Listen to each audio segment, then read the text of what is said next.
আসসালামু আলাইকুম ওরহমতুল্লাহি ওবরাকাতু। আলহামদুলিল্লাহ, আল্লাহ তাআলা তেওর দয়াত তেওর করুণাময় আল্লাহ সুবহানাহু ওয়া তাআলা আমাক এই রমজান মাহ আকো এবার উপহার হিসাবে আমার মাজলে আনি দিছে। তো এই রমজান মাহক আমি কি ধরে এই রমজান মাহত আমি কেনেকৈ আমল করিম আর এই রমজান মাহক আমি কেনেকৈ আমি ব্যবহার করিম, তো তার বিষয়ে অলপ কিবা আজি কবলৈ ওলাইছোঁ। যিদৰে আল্লাহ সুবহানাহু ওয়া তাআলা সর্বপ্রথম এই রমজান মাহর বিষয়ে কোরআন শরীফত আল্লাহ সুবহানাহু ওয়া তাআলা সূরা বাকারার 184 নম্বর আয়াতত আল্লাহ সুবহানাহু ওয়া তাআলা কই আছে, বিসমিল্লাহির রহমানির রহিম, ইয়া আইয়ুহাল্লাযীনা আমানু কুতিবা আলাইকুমুস সিয়ামু কামা কুতিবা আলাল্লাযীনা মিন ক্বাবলিকুম লাআল্লাকুম তাত্তাকুন। অর্থাৎ ইয়া আইয়ুহাল্লাযীনা আমানু, হে ঈমানদার সকল যিসকলে ঈমান আনিছে আল্লাহর ওপৰত, তো তেখেতসকলৰ ওপৰত যিদৰে তোমালোকৰ ওপৰত ৰোজা ফরজ করা হয়েছে, যিদরে তোমালোকৰ পূর্বপুরুষসকলৰ ওপৰতো রোজাটো ফরজ করা হয়েছিল, কি জানি তোমালোকে মুত্তাকি হব পারা। তো এই আয়াতটির পৰা আমি এইটো জানিব পাৰিলো যে যিজন মানুহে রোজা রাখিব তার ভিতৰত কি আল্লাহর তাকওয়া তার ভিতৰত আহিব। তো এই রোজাটো রাখি আমি নিজক আমি মুত্তাকি হিসাবে আমি দাবি কৰিব পাৰিম, আমি মুত্তাকি হব পাৰিম। আমি যেতিয়া রোজা রাখিম তেতিয়া আমি বহুত ধৰণৰ গুনাহৰ পৰা আমি দূৰ থাকিম। তো সেইভাবে এই আয়াতত কোৱা হৈছে লাআল্লাকুম তাত্তাকুন, কি জানি তোমালোকে মুত্তাকি হব পারা এই রমজান মাহত। তো এইটো এটা ভাল সুযোগ আমার বাবে মুত্তাকি হওয়ার বাবে। তো আকো এই রোজাক আল্লাহ নবী সাল্লাল্লাহু আলাইহি সাল্লাম হাদিসত কৈ আছে যে এই রোজাক তিনিটা ভাগত বিভক্ত করা হয়েছে। আউয়ালহু রহমা, অর্থাৎ সর্বপ্রথম যে 10 দিন, এই 10 দিনক আল্লাহ নবী সাল্লাল্লাহু আলাইহি সাল্লামে রহমত হিসাবে কি করেছে ঘোষণা করেছে। তার পিছৰ 10 দিনক মাগফিরাত হিসাবে ঘোষণা করেছে। আর তার তৃতীয় 10 দিনক শেষৰ 10 দিনত ইতকুম মিনান নার, অর্থাৎ জাহান্নামৰ পৰা জাহান্নামৰ জুইৰ পৰা মুক্তিৰ বাবে কি করেছে ঘোষণা করেছে। তো এই রমজান মাহত আমি যে এই রমজান মাহ পাইছো, এই রোজাক আরবি আস-সওম বুলি কোৱা হয়। আর এই সওমৰ অর্থ হইছে আল ইমসাক, অর্থাৎ খোৱা লোৱা পান করা আৰু যি স্বামী স্ত্রীর যে মিলন হয় এই বস্তুর পৰা বিরত থাকা দূরত থাকা, ইয়াক কি বুলি কোৱা হয় রোজা।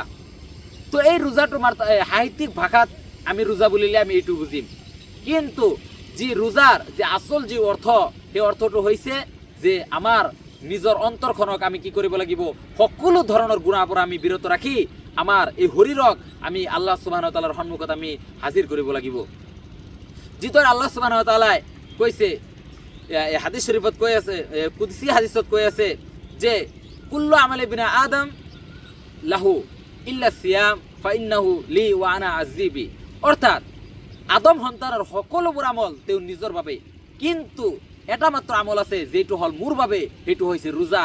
আর ইয়ার প্রতিদান, ইয়ার যে পুরস্কার, ইয়ার যে সওয়াব, এয়া সববোৰ মই নিজে তেওঁৰ হাতত মই দিম। তো এইটো হৈছে এই রমজান মাহৰ ফজিলত, রোজাৰ ফজিলত। তো এই রোজাত আল্লাহ সুবহানাহু ওয়া তাআলা যিদৰে মই কৈছো যে তিনিটা ভাগত বিভক্ত করা হয়েছে। তো তৃতীয় নম্বর ভাগত আল্লাহ সুবহানাহু ওয়া তাআলা মুমিন সকলৰ বাবে, আল্লাহ সুবহানাহু ওয়া তাআলা রোজাদার সকলৰ বাবে এনেকুৱা এটা ঐশ্বৰ্যজনক এটা উপহার আল্লাহ সুবহানাহু ওয়া তাআলা রাখিছে, যে উপহাৰৰ নামটি হৈছে লাইলাতুল কদর।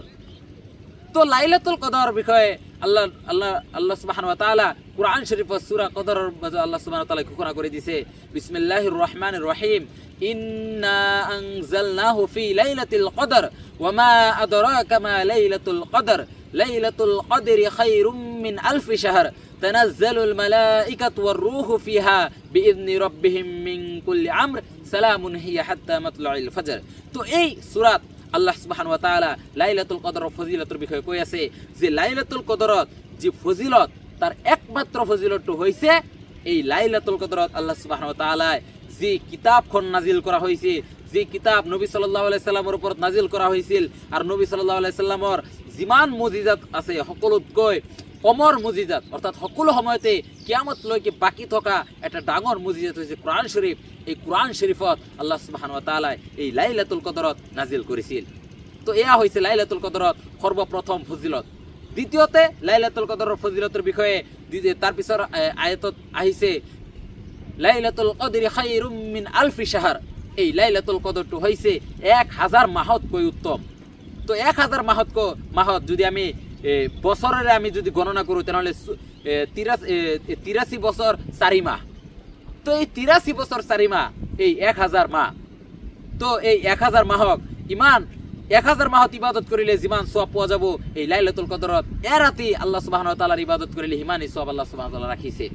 তো এই লাইলাতুল কদরর যে দ্বিতীয় নম্বর ফজিলত হইছে এইটু। তৃতীয় নম্বর ফজিলতটো হইছে তানাজ্জালুল মালাইকাতু ওয়ার রূহু ফিহা বিইذনি রাব্বিহিম মিন কুল্লি আমর সালামুন হিয়া হাত্তা মাতলাইল ফজর। অর্থাৎ এই লাইলাতুল কদরত আল্লাহ সুবহানাহু ওয়া তাআলার জিমান ফেরেশতা দলে দলে এই পৃথিবীর বুকুত নামি আহে। আর এই পৃথিবীর বুকুত নামি আহা তেখেতর সর্দার হিসাবে তেখেতর গুরু হিসাবে নামি আহে হযরত জিবরিল আলাইহিস সালাম। তো জিবরিল আলাইহিস সালামের লগত ফেরেশতা দলে দলে আহি মানুহৰ ঘৰৰ সন্মুখে দি ঘূৰি তেখেতে বরকত আৰু সালামত লৈ আহে। আর এই বরকত আর সালামত একেবারে ফজর উদয় হওয়া সূর্য উদয় হওয়ালৈকে ফজরের সময়লৈকে এই গোটেই রাতি থাকে। তো সেইভাবে লাইলাতুল কদরত ফজিলত এই তিনিটা ফজিলত আল্লাহ সুবহানাহু ওয়া তাআলা এই সূরাতে কি কৰি দিছে আল্লাহ সুবহানাহু ওয়া তাআলা কৈ দিছে। এতিয়া লাইলাতুল কদর কেতিয়া আমি সকলে যে লাইলাতুল কদর উলামা সকলে যেনেকৈ তেখেতৰ বাক্যত উলামা সকলে যে কৈছে যে লাইলাতুল কদর যিদৰে হাদিস শরীফত আল্লাহ নবী সাল্লাল্লাহু আলাইহি সাল্লামে কৈ আছে যে বুখারী শরীফৰ হাদিস বুখারী শরীফৰ 1901 নম্বর হাদিসত আল্লাহ নবী সাল্লাল্লাহু আলাইহি সাল্লামে কৈ আছে মান কামা লাইলাতুল কদরি ঈমানাও ওয়া ইহতিসাবান গুফিরা লাহু মা তাকদ্দামা মিন যামবি। যিজন ব্যক্তিয়ে এই লাইলাতুল কদর যিদৰ পালন কৰিব লাগে সেইদৰ পালন কৰি এই লাইলাতুল কদরত আল্লাহ সুবহানাহু ওয়া তাআলা নামাজ জিকির সকলো আদায় কৰি যি ইমানৰ হৈতে আৰু সওয়াবৰ আশাত যিজনে এই আমলবোৰ কৰিলে তার বিগত বছৰৰ সকলোবোৰ গুনাহ আল্লাহ সুবহানাহু ওয়া তাআলা মাফ কৰি দিব। তো এই লাইলাতুল কদর কেতিয়া? তো এই লাইলাতুল কদরত 21 যাব পারে বা আপনার 23 যাব পারে, 25 যাব পারে, 27 যাব পারে, 29 যাব পারে। কিন্তু আল্লাহ নবী সাল্লাল্লাহু আলাইহি সাল্লামে কইছে তোমালোকে লাইলাতুল কদরটো রমজান মাহৰ শেষৰ 10 দিনত তোমালোকে কি কৰা তোমালোকে খুঁজা। তো এই লাইলাতুল কদৰৰ যে 27 উলামা সকলে 27টো এই কারণে কয় যেতিয়া আল্লাহ সুবহানাহু ওয়া তাআলা সূরা কদরত লাইলাতুল কদৰৰ কিমানবাৰ শব্দটো ব্যৱহাৰ কৰিছে বিসমিল্লাহির রহমানির রহিম ইন্না আনজালনাহু ফি লাইলাতুল কদর। এই আয়াতত এবার ওয়ামা আদরাকা মা লাইলাতুল কদর। তো এই আয়াতত এবার তো দুবার হয়ে গল। আর তার পিছত 3 নম্বর বারটো আছে লাইলাতুল কদরি খায়রুম মিন আলফি শাহর। তো এই 3বার লাইলাতুল কদর ব্যবহার করা হয়েছে। আর এই লাইলাতুল কদরত মোট 9টা হরফ আছে।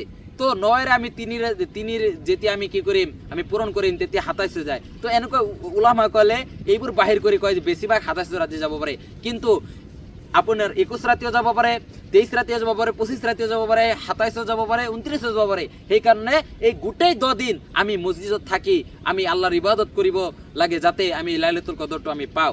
তো এয়া আছিল লাইলাতুল কদরের ফজিলত আর লাইলাতুল কদর জুয়ার দিনবোৰ। তো আমি এই লাইলাতুল কদর আমার মাজত আহি আছে। তো আমি এই লাইলাতুল কদরত আমি বেশি বেশি আল্লাহর সুবহানাহু ওয়া তাআলার ইবাদত করি, আমার মাগফিরাতের কারণে আমি দোয়া করি। তো এয়া আছিল আজিৰ এই ভিডিঅ'ত। আপোনালোকৰ যদি কিবা সুধিবলগীয়া থাকে প্ৰশ্ন থাকে আপোনালোকে কমেণ্ট বক্সত আপোনালোকে সুধিব। আৰু আপোনালোকৰ কি বিষয়ত আপোনালোকৰ ভিডিঅ' আপোনালোকৰ লাগে আপোনালোকৰ দৰকাৰী ভিডিঅ' সেই বিষয়বোৰ আমাক কমেণ্ট বক্সত আপোনালোকে জনাব। তো আজি ইয়াতে সামৰিছোঁ। আসসালামু আলাইকুম ওয়া ৰাহমাতুল্লাহি ওয়া বাৰাকাতুহু।